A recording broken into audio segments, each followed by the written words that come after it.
भारत माता की। आज एथिकल बिजनेस ग्रुप और देशम दो संस्थाओं के द्वारा, और उसके साथ में देख रहा था कि बहुत सारी और संस्थाएं भी, जिन संस्थाओं का नाम बैकड्रॉप पे भी लिखा है, उनके द्वारा इस आयोजित कार्यक्रम में मेरे बहुत ही वर्षों से पुराने मित्र संजीव गर्ग जी, राधेश्याम गोयल जी और पार्टी में हमारी पार्टी के बहुत वरिष्ठ नेता, और हम एक दूसरे के पड़ोसी भी बड़े लंबे समय तक रहे हैं, जो कि पूर्व में पार्षद रहे हैं, अनेकों कॉरपोरेशन में जिम्मेवारी इन्होंने ली, और अभी विधायक इनके साथ में विधानसभा जाता हूँ। ऐसे हमारे तिलक राम जी, संजय मौर्य जी, यहाँ पर उपस्थित आदरणीय सतीश जी उधर बैठे हैं, विनोद गोयल जी बैठे हैं, विवेक गर्ग जी, सतीश जी, रोहन गोयल जी, पंडित जी हमारे बड़े पार्टी के वरिष्ठ नेता हैं, अरुण जी हमारे मोर्चे के अध्यक्ष हैं, एम के गुप्ता जी भी हैं, कंसल जी भी हैं, और कितने मैं नाम लूँ, सभी बहुत ही वरिष्ठ जन हैं जो मेरे सामने बैठे हैं। मैं आप सबको प्रणाम करता हूँ, आपका वंदन करता हूँ। और आपका जो ये विचार है आज कि आपने जनप्रतिनिधियों का सम्मान करने का, संविधान की बुक देने का, बड़ा अच्छा विचार है। क्योंकि अभी विधानसभा में हम जैसे लोग 70 में से इस बार 32 लोग पहली बार विधानसभा में पहुँचे हैं। अपने अपने क्षेत्र में एक्सपीरियंस है, लेकिन विधानसभा का ये पहला एक्सपीरियंस है। तो हर व्यक्ति को रूल बुक से चलना चाहिए, संविधान के अनुसार चलना चाहिए, क्योंकि पिछले कई वर्षों में हमने संविधान की धज्जियाँ उड़ते हुए देखा है, और बहुत सारे लोग इसको एक फैशन स्टेटमेंट मानते थे कि हम देश के किसी संविधान को मानते ही नहीं। लेकिन आज जो देश है वो संविधान से ही चल रहा है। बड़ी बड़ी सरकारें, बड़े बड़े लोग जब चुनाव का रिजल्ट आता है तो नतमस्तक हो जाते हैं और नया जनमत उसकी जगह लेता है। ये भारत जैसे देश में ही संभव हो सकता है कि यहाँ पर जो सरकार चल रही है वो चली जाती है और एक दूसरी सरकार जिसको कि लोग चुनते हैं वो आती। आपने पूरे देश में तो पिछले कई वर्षों से सनातनी सरकार देखी ही देखी है, लेकिन दिल्ली में भी 27 वर्षों के इंतज़ार के बाद, जो कि बड़ा लंबा समय है, कुंभ भी 12 वर्ष में आ जाता है, ये वाला कुंभ 144 वर्ष वाला था, लेकिन दिल्ली में एक सनातनी सरकार 27 वर्षों के बाद आई है। और वो मैं इसलिए कहता हूँ कि जब हमारी बहन रेखा गुप्ता जी दिल्ली की मुख्यमंत्री बनी, शपथ ली उन्होंने, तो सबसे पहले वो यमुना मैया के पास गई, क्योंकि भारतीय जनता पार्टी जो कहती है वो करती, कमिटमेंट है, संकल्प है। यमुना को भारतीय जनता पार्टी नदी नहीं मानती, अपनी माँ मानती, और उसको स्वच्छ करना, उसको निर्मल करना, ये पार्टी की कमिटमेंट है। और हमारी मुख्यमंत्री जी पहले दिन ही वहाँ पर पहुँची, ये उस कमिटमेंट को दोहराता है। आने वाले दिनों में सबसे पहले उन्होंने एक आयुष्मान भारत योजना पहली कैबिनेट मीटिंग की, जो कि हमारा संकल्प था, उसको भी उन्होंने पूरा किया। 70 वर्ष से ऊपर के जो लोग हैं, कौन कौन है यहाँ पर 70 वर्ष से ऊपर? सतीश जी हैं, बाकी होने वाले होंगे कुछ। एम के जी आप नहीं होगी? अच्छा। जहाँ पे इंश्योरेंस कंपनियाँ भी साथ देना छोड़ देती है, वहाँ पर नरेंद्र मोदी की सरकार और रेखा गुप्ता की सरकार उनका ध्यान रखेगी। और उससे नीचे जो इकोनॉमिक वीकर सेक्शन के लोग हैं, उनका भी ध्यान बीजेपी की और रेखा गुप्ता जी की सरकार रखेगी। अंतर्राष्ट्रीय महिला दिवस पे दिल्ली की गरीब महिलाओं का सम्मान 8 मार्च को घोषणा हुई, और 5100 करोड़ रुपया उसके लिए बजट में रखा। बहुत सारे लोग, ये मैं मेरिडियन में बात कर रहा हूँ तो कहेंगे कि इसका क्या अर्थ है, लेकिन जो आपके घर में मेड काम करने आती है, आपके घर में जो लोग काम करते हैं, उनकी पत्नी हैं, उनकी बहनें हैं, वो ठीक रहेंगी तो आप लोग भी ठीक रहेंगे। तो ये जन कल्याणकारी योजना जिसके बारे में बीजेपी ने कहा, उसको पूरा करने का जो संकल्प है वो लिया है। प्रदूषण को लेकर आपने देखा होगा कि जो सबसे बड़ी समस्या दिल्ली की आज प्रदूषण है। हर व्यक्ति बीमार है, बीमार ना होते हुए भी बीमार है। कैंसर नाम की बीमारी मैं देखता था कि आज से 30-40 साल पहले थी ही नहीं, और पिछले 12-15 सालों में इतनी तेज़ी से बढ़ी है कि हर 10वें घर में कैंसर से पीड़ित कोई ना कोई व्यक्ति। और इसका जो सबसे बड़ा कारण है वो है प्रदूषण और पीने का पानी। और दिल्ली के अंदर ये दो बड़ी समस्याएं हैं। प्रदूषण को लेकर लगातार मिनिस्ट्रियल ग्रुप की बैठक होने लगी है, उस पर एक्शन जारी है। और पीने के पानी में भी पिछले 1 महीने में बड़ा गुणात्मक सुधार आया है, और आने वाले दिनों में आप देखेंगे कि इसमें काफ़ी चेंज होने वाला है। मैं आप लोगों से, क्योंकि आप जितने भी लोग यहाँ पर बैठे हैं, कोई ना कोई संस्था को चलाने वाले लोग हैं, इकॉनमी को ड्राइव करने वाले लोग हैं, सोसाइटी को आगे बढ़ाने वाले लोग हैं। ये जो बीजेपी की सरकार है वो इंटरेक्टिव सरकार है।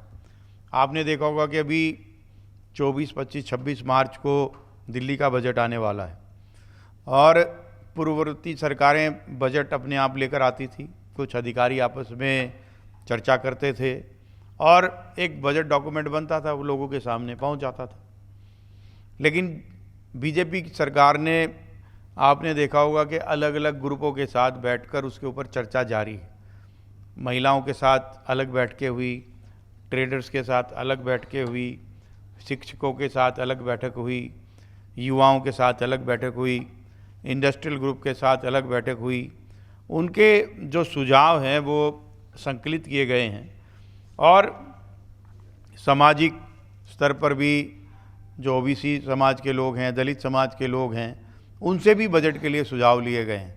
और जब 24, 25, 26 को जो दिल्ली का बजट आएगा तो आपको जानकर खुशी होगी कि वो दिल्ली के जो 2 करोड़ लोग हैं उनकी अपेक्षाओं को, आकांक्षाओं को, उनकी आवश्यकताओं को पूरा करने वाला बजट होगा। क्योंकि ये बजट एक सरकार का ही बजट नहीं, ये लोगों का बजट होगा, लोगों से बातचीत करके बजट होगा।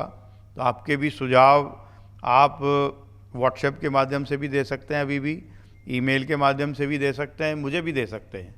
मैं आपके सुझाव हमारी सरकार के पास पहुंचाऊंगा, क्योंकि हमारी मुख्यमंत्री, वित्त मंत्री हैं, वही बजट रखेंगी। और जैसे मैंने कहा, ये 2 वे कम्युनिकेशन है। जीएसटी में भी आपने देखा होगा कि अभी तक कितने अमेंडमेंट हो चुके हैं। वो इसीलिए संभव हो पाता है कि जो बीजेपी की सरकार है, जब भी वॉइसेस रेज करते हैं लोग कि ये गलत हो रहा है, इसके अंदर ये अमेंडमेंट होनी चाहिए, तो बीजेपी की सरकार उसको सुनती है, उसको समझती है और फिर एक्ट करती है। तो इसलिए इस दिल्ली की भी जो सरकार है, आपके जो डिसेंट वॉइसेस हैं, आपकी जो कंस्ट्रक्टिव वॉइसेस हैं, उसको सुनेगी और सुन के ऊपर एक्ट करेगी। इसलिए ये जो आज की मीटिंग है, मैं मानता हूँ कि बड़ी कंस्ट्रक्टिव और सार्थक मीटिंग है। हम सब लोगों को ऐसे और डेलिब्रेशंस, ऐसे और मीटिंग्स लगातार करनी चाहिए, जिससे कि सरकार के बीच में और सोसाइटी के बीच में एक समन्वय आपस में बना रहे। कहीं पर कहीं कमी नज़र आती है तो उसकी तरफ अपना हम ध्यान बता सकते हैं कि सरकार का ये एक्शन ठीक नहीं है, या सरकार का कोई काम अच्छा है तो उसके लिए हम तारीफ भी कर सकते हैं कि आपने ये बड़ा अच्छा काम किया, जिससे कि काम करने की और प्रेरणा मिलती है और ऊर्जा मिलती है और आत्मबल भी बढ़ता है। तो इसलिए मैं आप सब लोगों से ये अपील भी करने आया हूँ और आपसे ये मांगने भी आया हूँ कि मुझे ऐसे 48 विधायक हैं बीजेपी के, जो आपके अलग अलग क्षेत्र में होंगे। आप सब लोग, मैं देख रहा हूँ, अलग अलग क्षेत्र से आए हैं। आप उनको भी सुझाव दे सकते हैं और उनके साथ कदम से कदम मिलाकर आप चलेंगे तो हम लोग मिलकर, जो नरेंद्र मोदी जी का सपना है विकसित भारत, और आपने देखा होगा कि उनके नेतृत्व में भारत बदल रहा है, भारत आगे बढ़ रहा है, और जो हमारी इकॉनमी है उसका साइज़ भी लगातार बढ़ रहा है। पूरे विश्व में एक नई पहचान भारत ने बनाई है, और चाहे वो अमेरिका हो, चाहे वो रशिया हो, चाहे वो यूरोप हो, कोई भी कंट्री हो, आज भारत की ओपिनियन बहुत महत्वपूर्ण होती। वो सब लोग कहते हैं कि भारत का इसके ऊपर क्या नज़रिया है, और आने वाले दिनों में जिस तरह से भारत बढ़ रहा है, हम लोग विश्व को नई राह दिखाने वाले होंगे। तो जिस विकसित भारत की कल्पना नरेंद्र मोदी जी ने की है, उस विकसित भारत की राजधानी दिल्ली, आपके सपनों की राजधानी, हमारे सपनों की राजधानी, हम सब लोगों के सपनों की राजधानी विकसित दिल्ली बने, उसके लिए हम सब मिलकर जब काम करेंगे तो मुझे लगता है कि दिल्ली के भी बेहतर दिन आएंगे। कुछ दिनों पहले जब आदरणीय प्रधानमंत्री जी अमेरिका से आ रहे थे, उनको एक वहाँ पर अवार्ड मिला था, उन्होंने जॉइंट पार्लियामेंट का सेशन भी संबोधित किया था। हम सब लोगों के लिए बड़े गर्व की बात थी। हमें पता लगा कि माननीय प्रधानमंत्री जी करीब करीब मॉर्निंग में 5 बजे आएंगे, तो हमने करीब पूरे दिल्ली से 8-10 हज़ार लोग उनका अभिनंदन करने गए, और मेरी भी ड्यूटी लगी रात को करीब 8-9 बजे के जो पूरा एरिया है उसको पीएम आवास तक हम सब लोगों को डेकोरेट भी करना देखना। मैं रात को करीब 9 बजे से लेकर रात को 4-5 बजे तक लगातार उसी एरिया में घूम रहा था।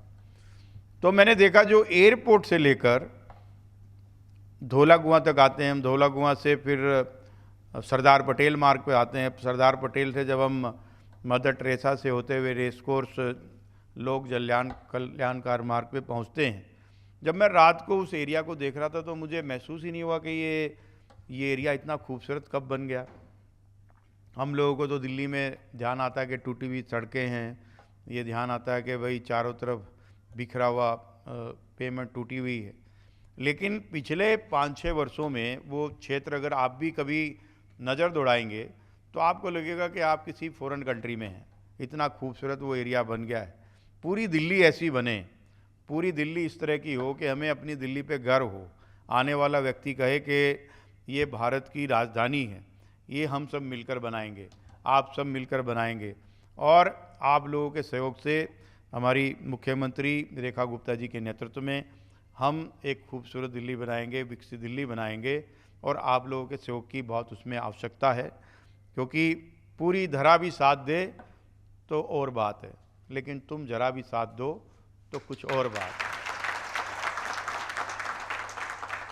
यूँ तो एक पाँव से भी चल रहे हैं लोग दुनिया में, लेकिन दूसरा भी साथ दे तो कुछ और बात है। तो आप लोग साथ देंगे, कदम से कदम मिलाकर चलेंगे। जैसे जब नरेंद्र मोदी जी चलते हैं तो 140 करोड़ देशवासियों उनके साथ जब चलते हैं, और जब वो अमेरिका के राष्ट्रपति से मिलते हैं और कड़क तरीके से हाथ मिलाते हैं और झप्पी मारते हैं, आंखों में आंख मिलाकर बात करते हैं, तो किसी ने उनसे पूछा कि आप ऐसा कैसा कर पाते हैं। हमारे आदर्श नगर से विधायक राजकुमार भाटिया जी भी हमारे बीच आ गए हैं। मैं जोरदार तालियों से उनका अभिनंदन करें, और मैं उनसे आग्रह करूंगा कि भाटिया जी इधर आ जाएं।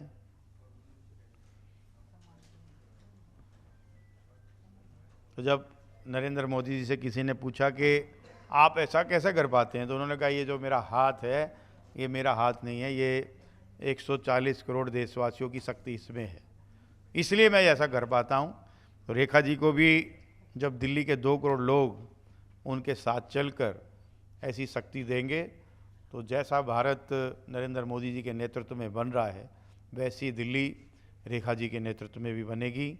इसलिए आपके सहयोग की, आपके मार्गदर्शन की इस सरकार को बहुत ज़रूरत है।